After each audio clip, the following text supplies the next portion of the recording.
ओम शांति। 22 फरवरी 2025 के ईश्वरीय महावाक्य। पहले सुनते हैं मुरली के मुख्य पॉइंट्स। बाबा ने कहा, इस छीछी दुनिया से तुम्हें आंखें बंद कर लेनी है। आसुरी दुनिया को क्या देखना। ज्ञान के तीसरे नेत्र से अपने शांति धाम और सुख धाम को याद करते रहो। यह तो पढ़ाई है। जैसे लौकिक पढ़ाई में कम बुद्धि वाले नापास होते हैं, तो टीचर उन पर कृपा करके पास थोड़े ही करा देते। यहाँ भी हर एक को अपना पुरुषार्थ खुद करना है। फिर बाबा ने कहा, अभी माया के साथ तुम्हारी कुश्ती चलती है। न चाहते भी माया के तूफान गिरा देते हैं। नंबर 1 अवगुण है काम विकार का, जो बड़ा हैरान करता है। सदा याद रखो, बाप आए हैं तुमको गोरा बनाने, इसलिए कभी काला मुंह नहीं करना। बाप की याद में रहे, सतो प्रधान बनो तो विष्णुपुरी के मालिक बन जाएंगे। लास्ट में बाबा ने कहा, जब देही अभिमानी बन बाप को याद करेंगे तभी उन्नति होगी, परंतु यह चार्ट कोई विरले ही रखते हैं। देही अभिमानी कभी किसी को दुख नहीं देंगे। जैसे बाप सबको सुख देते, ऐसे तुम बच्चों को भी सबको सुख देना है। अब सुनते हैं महावाक्यों को विस्तार से। बाबा ने कहा, मीठे बच्चे, तुम्हें जो बाप सुनाते हैं वही सुनो। आसुरी बातें मत सुनो, मत बोलो। हियर नो एविल, से नो एविल। प्रश्न, तुम बच्चों को कौन सा निश्चय बाप द्वारा ही हुआ है? उत्तर, बाप तुम्हें निश्चय कराते कि मैं तुम्हारा बाप भी हूँ, टीचर भी हूँ, सतगुरु भी हूँ। तुम पुरुषार्थ करो इस स्मृति में रहने का, परंतु माया तुम्हें यही भुलाती है। अज्ञान काल में तो माया की बात नहीं। दूसरा प्रश्न, कौन सा चार्ट रखने में विशाल बुद्धि चाहिए? उत्तर, अपने को आत्मा समझकर बाप को कितना समय याद किया, इस चार्ट रखने में बड़ी विशाल बुद्धि चाहिए। देही अभिमानी हो, बाप को याद करो, तब विकर्म विनाश हो। ओम शांति। स्टूडेंट ने यह समझा कि टीचर आए हुए हैं। यह तो बच्चे जानते हैं, वह बाप भी है, शिक्षक भी है और सुप्रीम सतगुरु भी है। बच्चों को स्मृति में है, परंतु नंबरवार पुरुषार्थ अनुसार। कायदा कहता है, जब एक बार जान गए कि टीचर है अथवा यह बाप है, गुरु है, तो फिर भूल नहीं सकते। परंतु यहाँ माया भुला देती है। अज्ञान काल में माया कभी भुलाती नहीं। बच्चा कभी भूल नहीं सकता कि यह हमारा बाप है, उनका यह ऑक्यूपेशन है। बच्चे को खुशी रहती है, हम बाप के धन का मालिक हूँ। भल खुद भी पढ़ते हैं, परंतु बाप की प्रॉपर्टी तो मिलती है ना। यहाँ तुम बच्चे भी पढ़ते हो और बाप की तुम्हें प्रॉपर्टी भी मिलती है। तुम राजयोग सीख रहे हो। बाप द्वारा निश्चय हो जाता है, हम बाप का हूँ। बाप ही सदगति का रास्ता बता रहे हैं, इसलिए वह सतगुरु भी है। यह बातें भूलनी नहीं चाहिए। जो बाप सुनाते हैं वही सुनना है। यह जो बंदरों का खिलौना दिखाते हैं, hear no evil, see no evil, यह है मनुष्य की बात। बाप कहते हैं, आसुरी बातें मत बोलो, मत सुनो, मत देखो।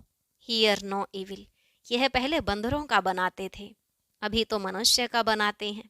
तुम्हारे पास नलिनी का बनाया हुआ है, तो तुम बाप के ग्लानी की बातें मत सुनो। बाप कहते हैं, मेरी कितनी ग्लानी करते हैं। तुमको मालूम है, श्री कृष्ण के भक्त के आगे धूप जगाते हैं तो राम के भक्त नाक बंद कर लेते हैं। एक दो की खुशबू भी अच्छी नहीं लगती, आपस में जैसे दुश्मन हो जाते हैं। अब तुम हो रामवंशी, दुनिया है सारी रावणवंशी। यहाँ धूप की तो बात नहीं है। तुम जानते हो, बाप को सर्वव्यापी कहने से क्या गति हुई है। ठिक्कर भीतर में कहने से ठिक्कर बुद्धि हो गई है। तो बेहद का बाप जो तुमको वर्षा देते हैं, उनकी कितनी ग्लानी करते हैं। ज्ञान तो कोई में है नहीं, वह ज्ञान रत्न नहीं, परंतु पत्थर हैं। अभी तुम्हें बाप को याद करना पड़े। बाप कहते हैं, मैं जो हूँ, जैसा हूँ, यथार्थ रीति मुझे कोई नहीं जानते। बच्चों में भी नंबरवार हैं। बाप को यथार्थ रीति याद करना है।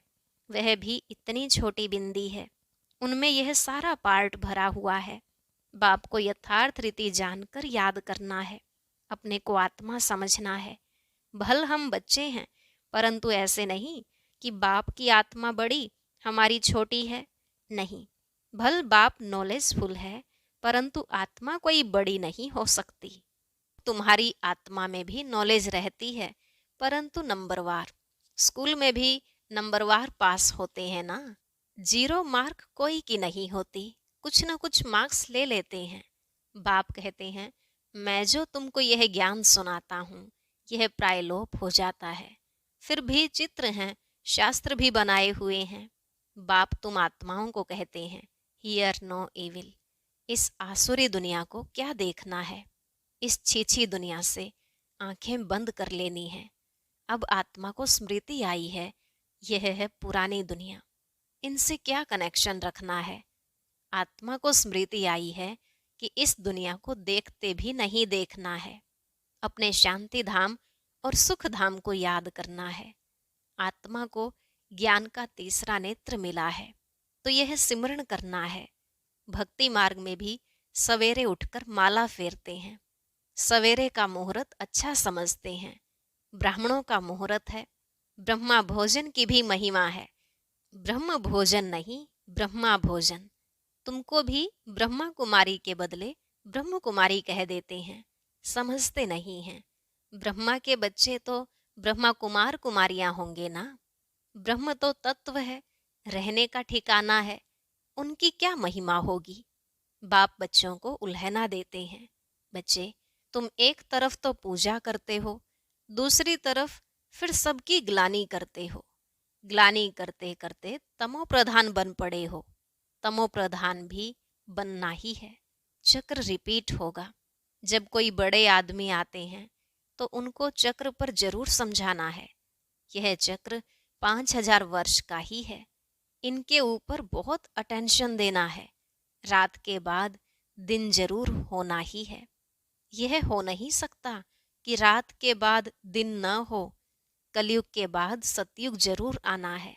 यह वर्ल्ड की हिस्ट्री ज्योग्राफी रिपीट होती है। तो बाप समझाते हैं, मीठे मीठे बच्चों, अपने को आत्मा समझो। आत्मा ही सब कुछ करती है, पार्ट बजाती है। यह किसको भी पता नहीं है कि अगर हम पार्टधारी हैं तो नाटक के आदि मध्य अंत को जरूर जानना चाहिए। वर्ल्ड की हिस्ट्री ज्योग्राफी रिपीट होती है तो ड्रामा ही ठहराना। सेकंड बाय सेकंड वही रिपीट होगा जो पास्ट हो गया है। यह बातें और कोई समझ ना सके। कम बुद्धि वाले हमेशा नापास ही होते हैं। फिर टीचर भी क्या कर सकते? टीचर को क्या कहेंगे कि कृपा व आशीर्वाद करो? यह भी पढ़ाई है। इस गीता पाठशाला में स्वयं भगवान राजयोग सिखलाते हैं। कलयुग को बदलकर सतयुग जरूर बनना है। ड्रामानुसार बाप को भी आना है।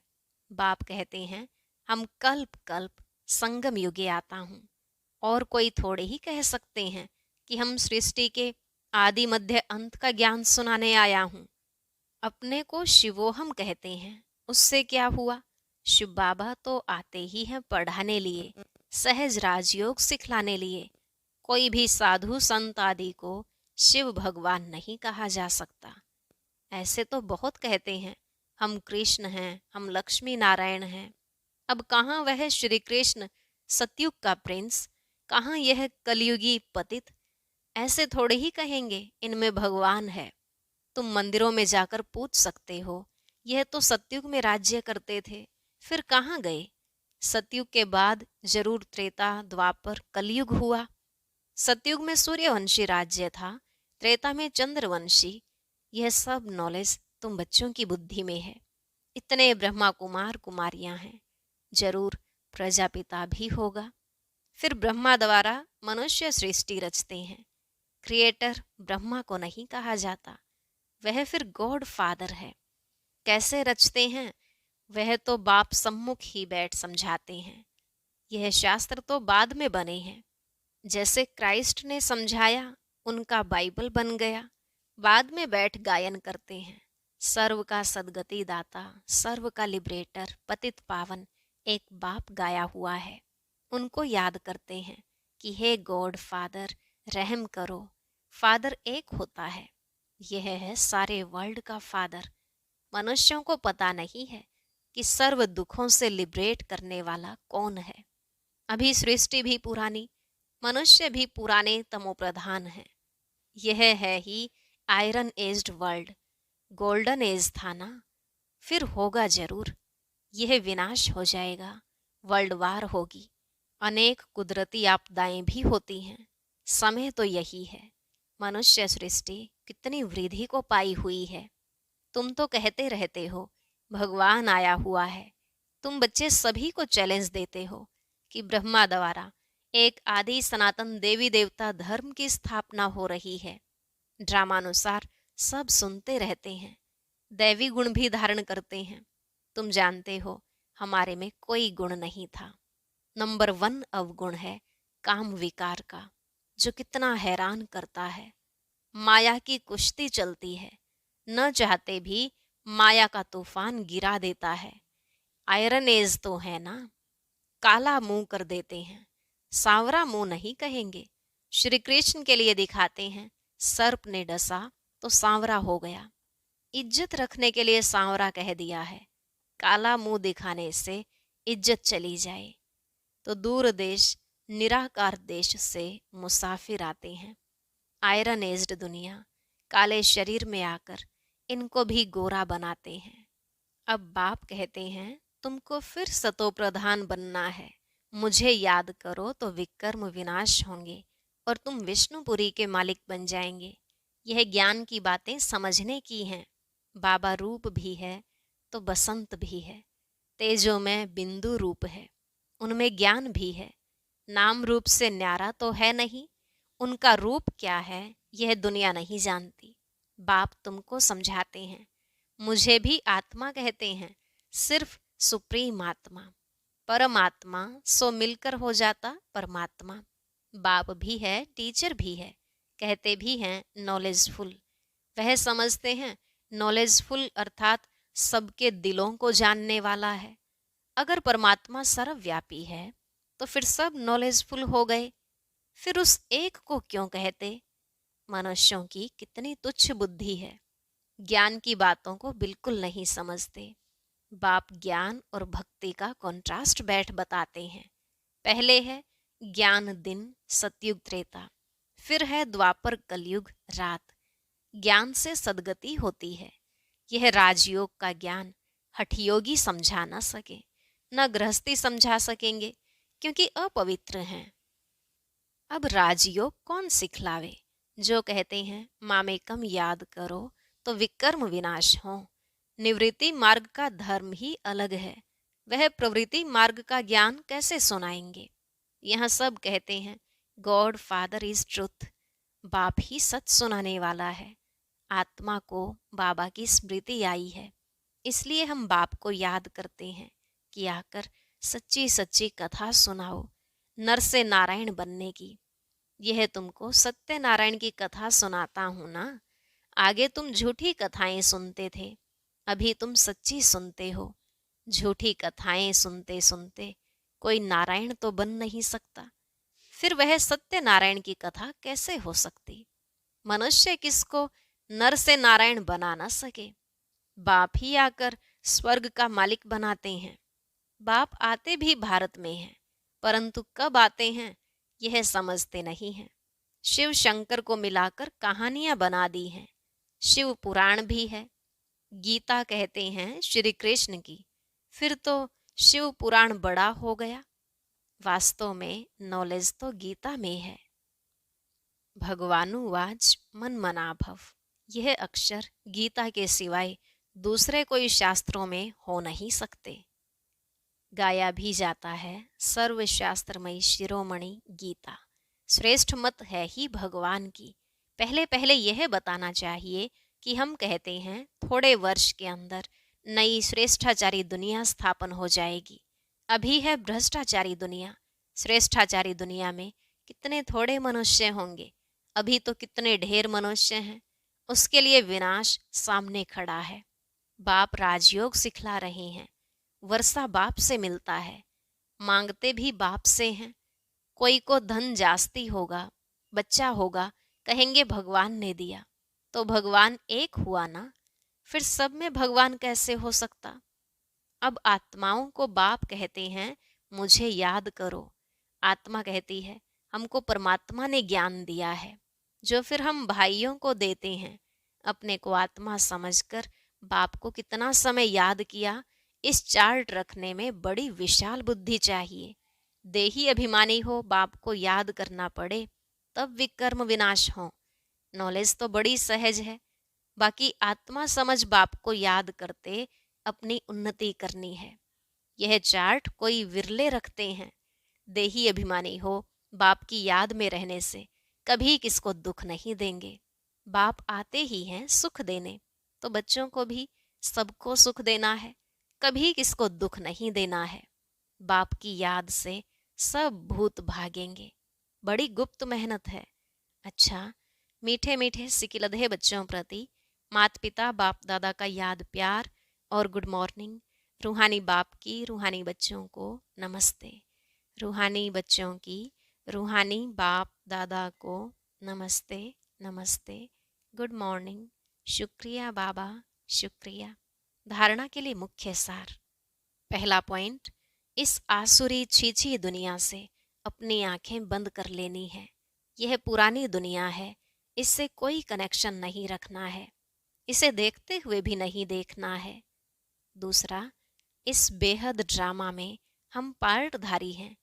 यह सेकंड बाय सेकंड रिपीट होता रहता है। जो पास्ट हुआ वह फिर रिपीट होगा। यह स्मृति में रख हर बात में पास होना है, विशाल बुद्धि बनना है। आज का वरदान, रियलिटी द्वारा रॉयल्टी का प्रत्यक्ष रूप दिखाने वाले साक्षात्कार मूर्त भव। रियलिटी द्वारा रॉयल्टी का प्रत्यक्ष रूप दिखाने वाले साक्षात्कार मूर्त भव। बाबा ने कहा, अभी ऐसा समय आएगा जब हर आत्मा प्रत्यक्ष रूप में अपने रियलिटी द्वारा रॉयल्टी का साक्षात्कार कराएगी। प्रत्यक्षता के समय माला के मणके का नंबर और भविष्य राज्य का स्वरूप दोनों ही प्रत्यक्ष होंगे। अभी जो रेस करते करते थोड़ा सा रेस की धूल का पर्दा चमकते हुए हीरों को छिपा देता है, अंत में यह पर्दा हट जाएगा। फिर छिपे हुए हीरे अपने प्रत्यक्ष संपन्न स्वरूप में आएंगे। रॉयल फैमिली अभी से अपनी रॉयल्टी दिखाएगी, अर्थात अपने भविष्य पद को स्पष्ट करेगी। इसलिए रियलिटी द्वारा रॉयल्टी का साक्षात्कार कराओ। स्लोगन, किसी भी विधि से व्यर्थ को समाप्त कर समर्थ को इमर्ज करो। किसी भी विधि से व्यर्थ को समाप्त कर समर्थ को इमर्ज करो। अव्यक्त इशारे, एकांत प्रिय बनो, एकता और एकाग्रता को अपनाओ। स्वयं का कल्याण करने के लिए व स्वयं का परिवर्तन करने के लिए विशेष एकांतवासी अंतर्मुखी बनो। नॉलेजफुल हो लेकिन पावरफुल बनो। हर बात के अनुभव में स्वयं को संपन्न बनाओ। किसका बच्चा हूँ, क्या प्राप्ति है, इस पहले पाठ के अनुभवी मूर्त बनो। एकता और एकाग्रता को अपनाओ तो सहज ही माया जीत हो जाएंगे। अच्छा, ओम शांति। अब सुनते हैं आज की अव्यक्त मुरली। इसके लिए ऊपर दिए गए बॉक्स पर क्लिक करें।